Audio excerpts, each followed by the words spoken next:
कौन सा पद है आपका? अनुसूचित मोर्चा जिला उपाध्यक्ष। अच्छा, जिला उपाध्यक्ष हैं आप। तो क्या नाम? बाल मुकुंद यादव। बाल मुकुंद यादव। तो कौन जीत रहा है यहाँ पे चुनाव? कृष्ण मुरारी। कृष्ण मुरारी विश्वकर्मा। महंगाई है कि नहीं? देखिए, जब सरकार योजनाएं देगी और सुविधाएं लोगों को मिलेगा तो कुछ न कुछ थोड़ी बहुत महंगाई होती रहेगी। भारतीय जनता पार्टी जिला कोषाध्यक्ष हैं। तो आप जिला कोषाध्यक्ष है और पार्टी पे लगातार आरोप विपक्ष लगा रहा है। नमस्कार, आप देख रहे हैं खेल नीति और आज हम लोग आए हैं आजमगढ़ के दीदारगंज विधानसभा क्षेत्र में और यहाँ के जो वर्तमान विधायक थे, अभी कुछ समय पहले उनकी मृत्यु हो गई है, सुखदेव राजभर। तो अभी ये सीट खाली है और आइए जानते हैं कि क्या माहौल बनता है राजनीति को लेकर, कौन सी सीट यहाँ पे कौन पार्टी निकाल रही है और कुछ लोग हमसे जुड़े हैं, आइए उनसे बातें करते हैं। तो चाचा आपका क्या नाम है? रामचेत अकेला। तो रामचेत अकेला। तो चाचा बताइए कि क्या माहौल है चुनाव को लेकर यहाँ पे? यहाँ सबसे ज्यादा माहौल अच्छा विश्वकर्मा जी का है, क्योंकि ये बहुत जमीनी नेता हैं। इसके पहले मंत्री भी रह चुके थे बसपा में। इस समय भाजपा की पकड़ सबसे ज्यादा है। भाजपा की पकड़ यहाँ पे सबसे ज्यादा है। और जो यहाँ पे सीट खाली हुई है, उनके लड़के वगैरह जो यहाँ पे चुनाव लड़ रहे हैं, उनके क्या हालात? उनके लड़के जो है सपा में चले गए, उनका कोई अनाधार नहीं है। और मायावती और अखिलेश का यहाँ पे कोई आधार नहीं बन रहा है? नहीं, कोई आधार नहीं। ऐसा क्यों है? ऐसा क्यों? ऐसा सरकार इतनी सुविधा दी है बसपा, ये भाजपा, राशन वगैरह जो है, शौचालय सब कुछ दिया है, इसलिए हर जन भी वोट जो है भाजपा में जा रहा है। सरकार पे तो काफी आरोप लग रहे हैं कि वैकेंसियां क्लियर नहीं। कोई आरोप नहीं है, केवल विपक्ष आरोप लगा रहे हैं। अभी तो कुछ समय पहले सीटेट का एग्जाम, टेट का एग्जाम, जो यूपी टेट का एग्जाम था, वो भी रद्द कर दिया गया। अब उसके लिए बुलडोजर चल रहा है। अधिकारी कर्मचारी गलती करें तो उनके घर नहीं लूटा जाएगा, थोड़ा नहीं जाएगा। फिर तो आपको क्या लगता है कि यहाँ से भाजपा जीतेगी? और उत्तर प्रदेश का क्या माहौल लग रहा है कि क्या सीटें? उत्तर प्रदेश में भी भाजपा सबसे एक नंबर पे जाएगी। बीजेपी के आप कोई कुछ किसी पद पे रहते हैं ना? जी। कौन सा पद है आपका? अनुसूचित मोर्चा जिला उपाध्यक्ष। अच्छा, जिला उपाध्यक्ष हैं आप। तो ये बताइए चाचा कि इस तरह से जो आरोप लगते हैं या प्रत्यारोप लगातार लग रहे हैं, हालांकि सरकार ने ये भी दावा कर रही है कि हम राशन भी दे रहे हैं, तो आपके यहाँ सबको राशन मिल रहा है? सबको बराबर मिल रहा है। मैं कोटेदार खुद ही हूँ। अच्छा, आप कोटेदार हैं? हाँ। तो नहीं, कोटेदार पे अभी हम लोग अतरौलिया विधानसभा में थे, तो वहां पे कोटेदारों पे आरोप लग रहे थे कि 1 किलो राशन काट लिया जा रहा है। क्या नियम है ये देखिए, नियम तो नहीं है, लेकिन विभागीय जो है कुछ घटतौली वगैरह मिलती है, इसलिए कोटेदार 1 किलो ले लेते हैं। अच्छा। हाँ, इसी से मैनेज होता है। अच्छा, इसी से मैनेज होता है। हाँ। तो और भी कुछ लोग हैं, आइए जानते हैं। अभी हमसे जुड़े थे, जिला उपाध्यक्ष थे भाजपा के। तो चाचा आपका क्या नाम? बाल मुकुंद यादव। बाल मुकुंद यादव। तो कौन जीत रहा है यहाँ पे चुनाव? कृष्ण मुरारी। कृष्ण मुरारी विश्वकर्मा। काफी लोकप्रिय है क्या यहाँ पे? हाँ।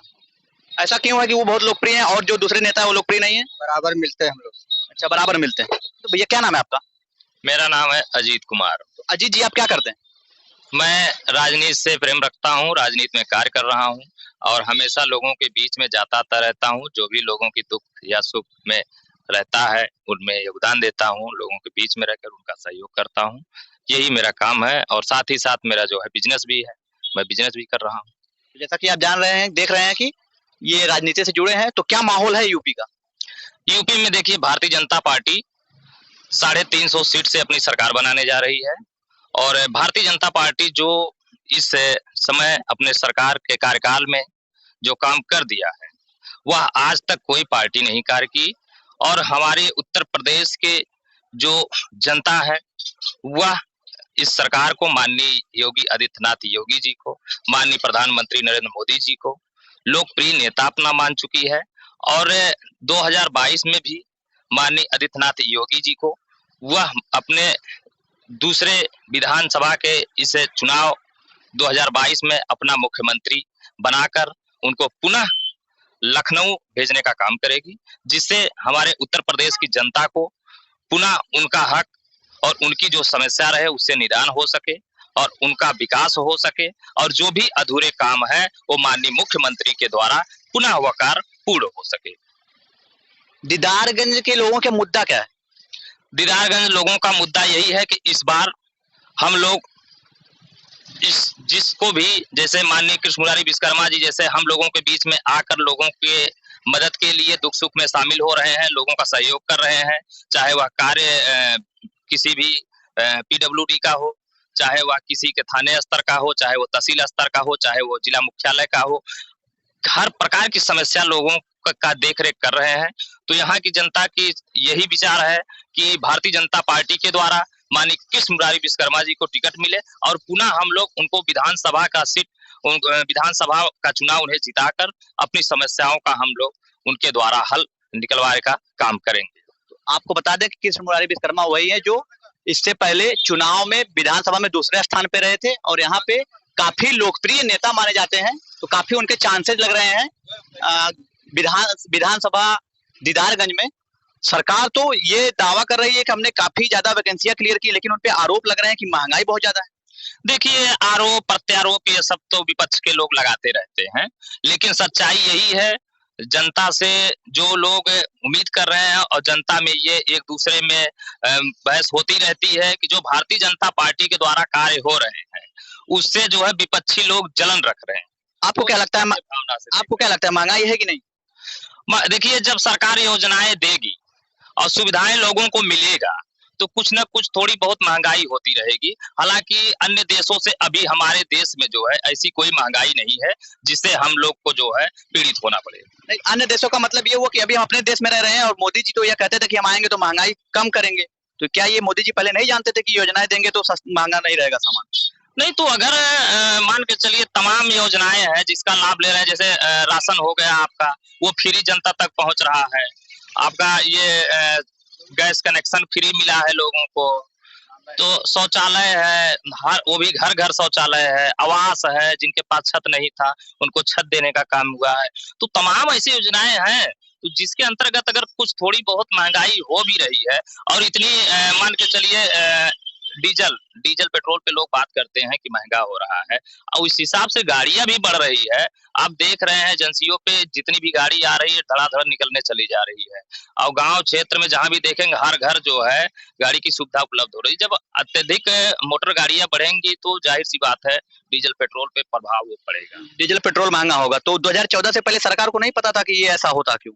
2014 में इतनी ज्यादा ट्रांसपोर्टिंग नहीं था, इतना ज्यादा गाड़ियां नहीं थी और इतने जो देश के लोग अगर अन्य देश के लोग ईंधन पे बढ़ाएंगे तो जाहिर सी बात है हमारे देश में उसका प्रभाव पड़ेगा। तो ये बेरोजगारी यहाँ पे मुद्दा है कि नहीं? नहीं, बेरोजगारी की मुद्दा तो बहुत विशेष नहीं है और जो लोग कंपटीशन में बैठ रहे हैं, जो लोग शिक्षा में अपना तैयारी कर रहे हैं, वह शिक्षा को अपनी तैयारी करते हुए उस आधार पे अपनी नौकरी हासिल कर रहे हैं।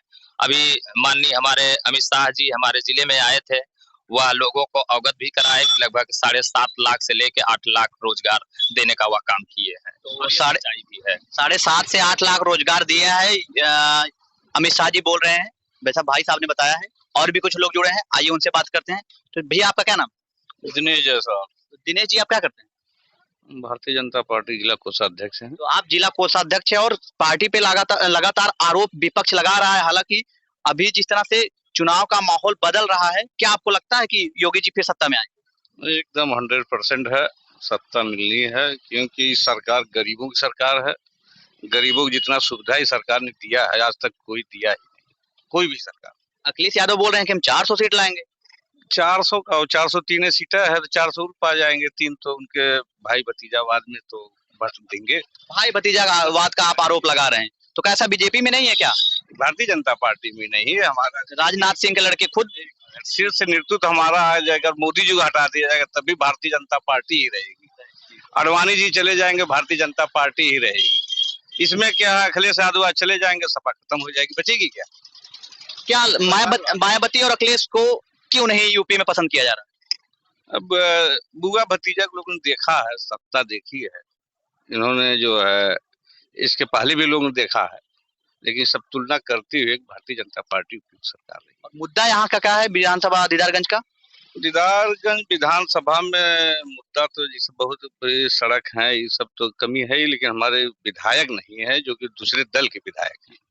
तो हम लोग चाहते हैं कि भारतीय जनता पार्टी का विधायक होगा, जो भी रोज अधूरा है पूरा किया जाएगा, सरकार पूरा करेगी। जैसा कि आपको बता दें कि यहाँ के विधानसभा दीदारगंज के जो विधायक थे सुखदेव राजभर, उनका निधन हो गया है, तो तब से ये सीट खाली है। करीब 1 महीना पहले उनका निधन हुआ है और आगे चुनाव होने वाले हैं और उसके परिप्रेक्ष्य में जहां तक देखा जाए तो बेहतरीन नेता सामने उभर कर आ रहे हैं, डॉक्टर कृष्ण मुरारी विश्वकर्मा, जो यहाँ के लोगों से काफी मुखातिब होते रहते हैं और काफी लोकप्रिय माने जा रहे हैं, जैसा कि आप देख रहे हैं। कैमरामैन श्याम के साथ मैं नीरज। खेल नीति सब्सक्राइब जरूर करिए और चैनल को लाइक कमेंट जरूर करिए। धन्यवाद।